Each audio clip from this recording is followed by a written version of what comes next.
রাজধানীর কাঁচা বাজারগুলোতে পটল, পেঁপে, মিষ্টি কুমড়া ছাড়া কেজি প্রতি 50 টাকার নিচে মিলছে না কোনো সবজি। বেড়েছে গরিবের আমিষ, ডিমের দামও। বৃষ্টির অজুহাতে যখন বাজারে হিমশিম খাচ্ছেন ক্রেতারা, তখন ভরা মৌসুমেও কেজি সাইজের ইলিশের দাম 3000 টাকার উপরে। আর এক সপ্তাহে কেজি প্রতি অন্তত 20 টাকা বাড়তি দামে বিক্রি হচ্ছে ব্রয়লার মুরগি। সাদাত হাবিবি সেতু রিপোর্ট। সাপ্তাহিক ছুটির দিন শুক্রবার সকালে ডিমের বাজারে দুঃসংবাদ।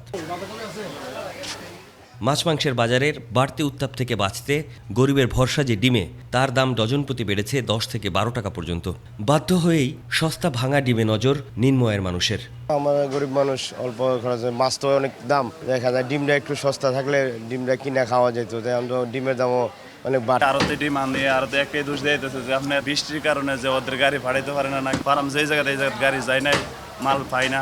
জুনের শেষ থেকে জুলাই বেশ কয়েকটি সবজির দাম কেজি প্রতি 50 টাকার ঘরে নেমে আসে। তবে জুলাই মাসের দ্বিতীয় সপ্তাহ শেষে বাস্তবতা ভিন্ন। একসাথে বেড়েছে করল্লা, ঢেঁড়স, লতি, বেগুন আর শশার দাম। বাজারে পেঁপে, পটল আর মিষ্টি কুমড়ার দাম কেজি প্রতি এখনও 50 টাকার ঘরেই রয়েছে। 50 টাকা কেজি সবজি, পেঁপে, পটল, তারপরে আর তো কিছু দেখি না। কেজিতে 80 থেকে 100 টাকাও বেশি কিছু কিছু জিনিসের, যেমন শসা, টমেটো, গাজর, তারপরে বেগুন। শসা আজকে 180 টাকা করে কেজি, এটা তো কেনার মতন অবস্থা না। অ্যাবনর্মাল দাম, প্রত্যেকটা সবজির দাম বেশি। এমন রূপালী ইলিশ দেখতে দারুণ, তবে এমন কেজি সাইজের ইলিশের দাম হাঁকানো হচ্ছে 3200 টাকা। আধা কেজি সাইজের ইলিশের দাম 2400 টাকা, আর এমন ঝাটকার দাম হাঁকানো হচ্ছে 1200 টাকা কেজি। দর কষাকষি করেও পেরে উঠছেন না ক্রেতারা। এই মাছ এটা 1.5 কেজি সাইজ 3200 টাকা কেজি, ওটা 2800 টাকা কেজি, 1 কেজির উপরে। এটা হচ্ছে এই সিন্ডিকেটের সব ব্যাপার, এখানে কিছুই নেই। একদল লোক আছে যারা সব বাড়াই দিয়েছে। তখন হয়ে গেছে হলো ইলিশ অস্ত্র।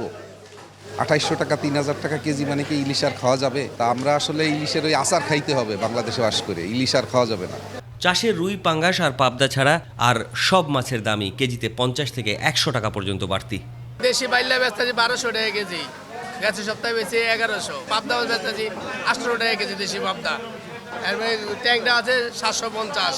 সবই একটু একটু বেশি আর কি, সবজির দামও বেশি, মাছের দামও বেশি। এদিকে তেল, ডাল, চিনি, আদা, রসুন, পেঁয়াজের মতো নিত্যপণ্যের দাম অবশ্য বাড়েনি। সপ্তাহের ব্যবধানে চালের বাজারেও কোনো পরিবর্তন নেই। তবে 1 কেজি খোলা পোলা চালের দাম আরও 10 টাকা বেড়ে এখন 190 টাকা। প্যাকেটজাত পোলা চালের দাম ছাড়িয়েছে 200 টাকার অঙ্ক। সাদাত হাবিবি সেতু, 21 টেলিভিশন, ঢাকা।